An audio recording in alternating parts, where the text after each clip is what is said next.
for an extraordinary trip into the human mind. LSD, lysergic acid diethylamide.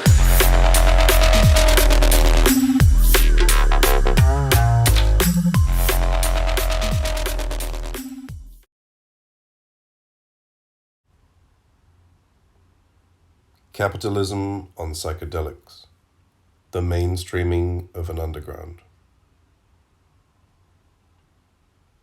Everyone gets worked up about a showdown, especially when the conflict involves colourful characters and positions you really care about. Like many attendees to the conference, Cultural and Political Perspectives on Psychedelic Science, I was familiar with the Statement on Open Science and Open Praxis with psilocybin, MDMA, and similar substances, which had been posted earlier this year on Chacruna and elsewhere. The effort was spearheaded by Bathje, a longtime member of the West Coast psychedelic intelligentsia, and a figure whose ethical, intellectual, and big heart bona fides are impeccable. Intervening in the rapidly developing field of psychedelic medicine, the statement called for a continuing commitment to scientific integrity, data sharing, and the spirit of service. It also reflected a growing distrust of the for-profit corporate behaviors that have recently been unleashed in the psychedelic space.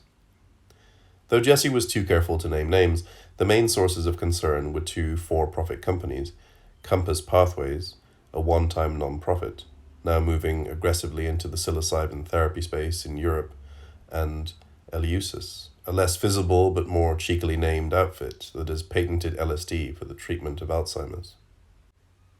Scanning the list of names who had signed the statement, I remarked again on something I noted in a somewhat cranky essay I wrote for Erowid Extracts in 2013, that the science of psychedelics cannot be disentangled from the wider and more multifaceted culture of psychedelics, very much including its underground cultures.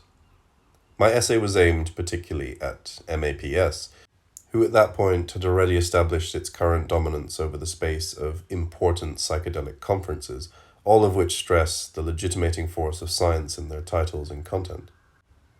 My main point was that if the multidisciplinary in MAPS's name was going to count for anything beyond a groovy brand, the organization had to actually open the doors of the discourse it managed to disciplines other than science and clinical research.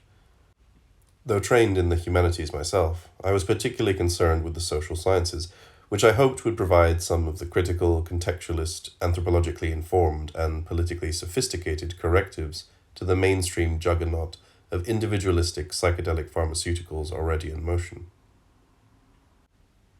MAPS has since come to open up more space for social science and plant medicines at its large and very successful conferences, and we are all the better for it. Much of this has been the doing of Chacruna's own Labate, who, not coincidentally, was the guiding force behind the Cultural and Political Perspectives Conference at CIIS. Here, clinical and neurological discourses were pushed temporarily to the side, as conference presenters wrangled with a myriad of other questions, problems, and concerns that need to be addressed if psychedelic science is, again, going to be genuinely multidisciplinary and fully engaged with the issues of social justice, representation, and political economy that are roiling our times. Though the immediate purposes of the Statement for Open Science had little to do with social science proper, the document is also an important sign of the multiple communities and discourses that still make up psychedelic authority today. Though it was mostly signed by clinicians, scientists, and other researchers associated with institutes like Johns Hopkins, NYU, Hefter, MAPS, and Imperial College, the statement also earned the support of underground elders like Anne Shulgin, Kat Harrison, and Ram Dass. Okay, Ram Dass got a PhD, but only when he was Richard Alpert. And though Bathje played an instrumental role in the research at Johns Hopkins, he is not a credentialed scientist, but a tech head and organizer who also founded one of the Bay Area's longest-running spiritual dance collectives. The reason I am highlighting the underground roots of some of these signatories has to do with the question of values. While the values expressed in the statement align with Western science at its most ethical and idealized, the reality is that most science today is capitalism and technology in action. Intellectual property rights, biased corporate-sponsored studies, back-scratching business-university couplings, and extraordinary rivalry for status and funds. Moreover, the public rhetoric of science also continues to play a role in repressing perspectives, including indigenous and spiritual points of view, that are not easily quantified or integrated into a reductionist framework. This is why, for example, MAPS conferences were once essentially restricted to presenters with degrees. In the world of institutional science, optics matter, and the optics are restricted to the performance of licensed rationality. And here is the thing about the psychedelic underground. For decades, both science and R&D, research and development, not to mention spirituality and healing, were practiced by outlaws. The institutional forces that dominate the knowledge and healing practices of modern society were kept at one remove, if not two or three, though the profit motive was not. Some of these underground individuals, but by no means all, made money producing and selling scheduled substances, and sometimes novel drug preparations. But profits alone do not capitalism make, and many of the writers, healers, freaks, and wizards who made up the underground, and who gathered at earlier psychedelic conferences, were centrally concerned with the values of the statement: information sharing, mutual respect, service to the broad tribe of users, a disregard for the institutional rules of capitalism, but again, not necessarily the market, all tied up together with a sort of Dionysian libertarian ethos that one might characterize as the integrity and the pleasure of thieves. These somewhat idealized and nostalgic thoughts were stirred up recently when, in the weeks leading up to the CIIS conference, the DMT Nexus's David Nichols began using his human bullhorn powers to call out hypocrisy in some of the signatories of the statement.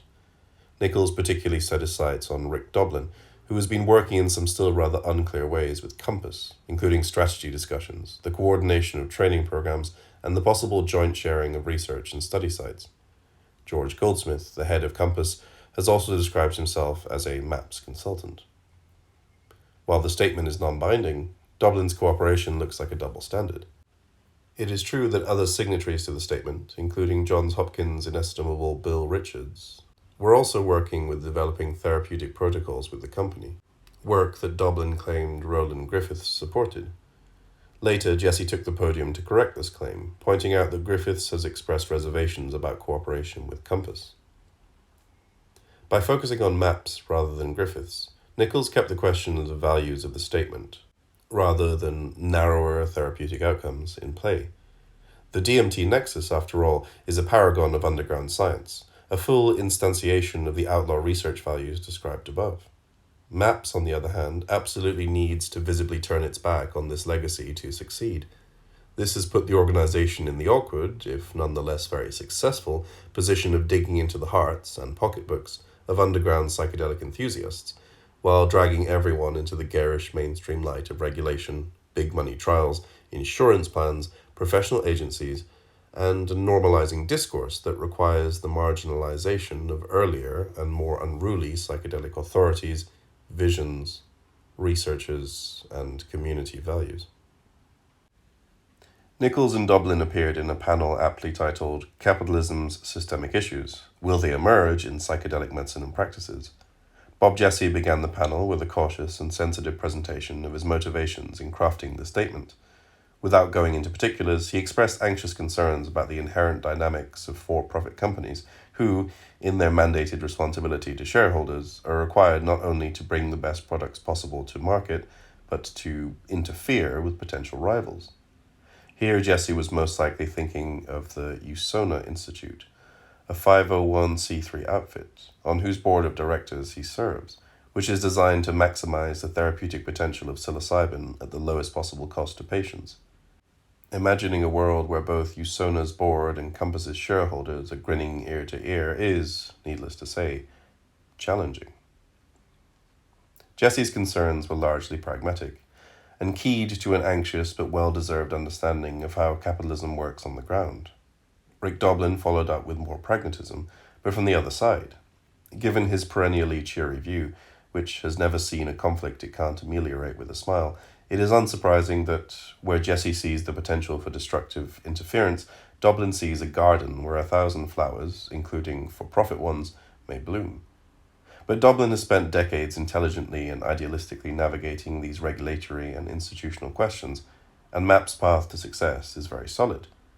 He discussed some of the ins and outs of intellectual property in regards to psychedelics, and outlined Mapp's anti-patent strategy and its attitudes towards data exclusivity, the sharing of protocols, and insurance machinations. He reiterated their plan to produce medicines through a public benefit corporation that, using the relatively newish tool of benefit corporations, combines for-profit mechanisms with a commitment to social good. Nichols' problem, however, is less with maps per se, but rather with who it considers its friends. Deep divers into underground lore may recall the case of John Halpern here.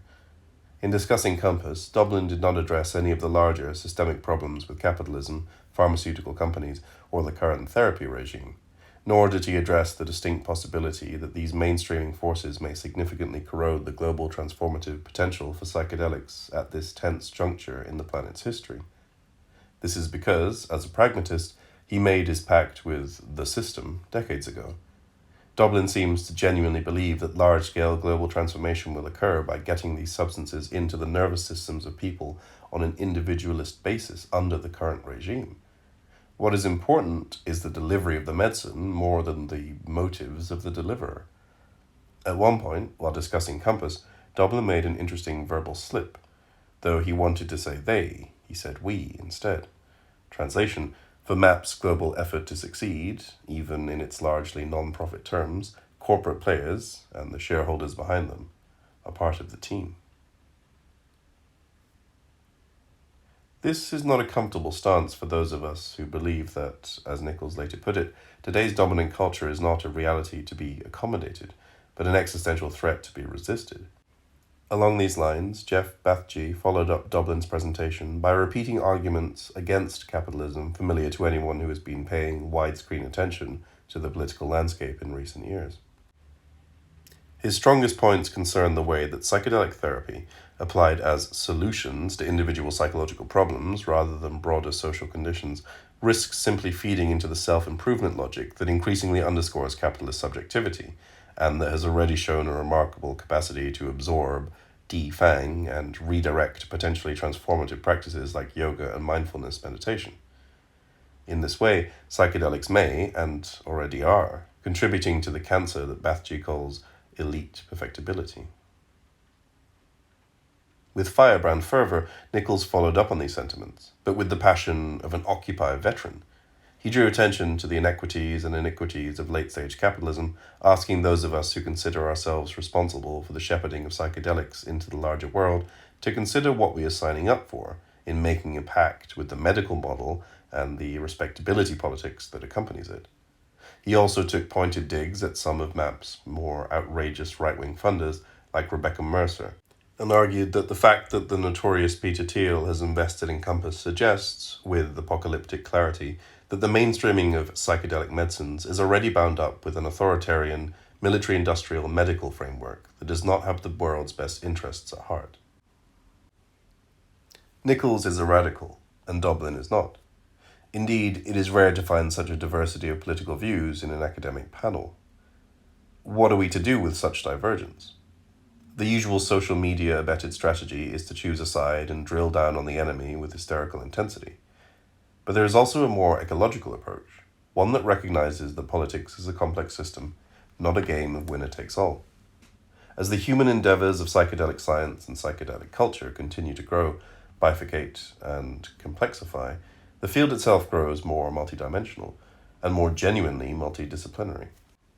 Nichols drew necessary attention to many crucial issues with an understandable urgency, and this sort of critical work will inevitably pull and tug on other centers of power, forcing at least some of them to shift their practices, or at least their self-presentation. You don't have to agree in toto with his grim account of apocalyptic capitalism to recognize the positive and pragmatic effects that such rabble-rousing may have on other organizations, thinkers, and companies, as psychedelic science takes further steps toward the emerging cognitive regimen of psychedelic medicine. Efforts like the statement and Nichols' impassioned attacks probably won't keep us out of the swamp, but they may help keep higher psychedelic values afloat. This important panel was also a wake-up call. The psychedelic community, which no longer really exists as a singular entity, if it ever did, can no longer pretend that the process of mainstreaming is a purely positive hope for humanity development that is separate from the larger crises of capitalism, militarism, authoritarianism, and the intensification of technological control over subjectivity. The values and motivations that once drove a strange heretical pocket of the druggy world are now deeply woven into the larger crisis-saturated world we all now claustrophobically share. The mainstreaming of psychedelics may well be a positive force in this chaotic and collapsing world, but it won't become so by simply smiling and shaking hands with the sharks that are already circling. The very multidimensionality of the field may still be its saving grace. For all their social power, medical approaches will never entirely dominate the meaning of psychedelics, which also manifests in explicitly religious, recreational, productivity-enhancing, and intensely free-thinking forms. As Jesse and Dublin both pointed out, the immense amount of written material that already exists about psychedelics, including by underground researchers, already precludes the range of possible patent moves by hostile or greedy players. And the continued existence of a robust black market, blockchained or otherwise, suggests that, while idealistic non-profit approaches to above-board psychedelic therapy may have to fight it out in a marketplace more bitter and brutal than it should be, other avenues toward the world of the allies will remain open. In the case of psilocybin, these avenues are widely distributed and painfully difficult to control. A few browser clicks will reveal cheap and easy routes of home production, supported by robust online communities along the lines of the DMT nexus, to say nothing of the wide geographic distribution of shrooms growing in the wild, the eternal haunt of heretics and bored teenagers alike. This decentralized web of psilocybin production, so weirdly mirrored in the structure of mycelium itself, is all the ever-changing tribe of outlaws and freethinkers needs. Magic mushrooms are now in the light, but they will always grow best in shadow.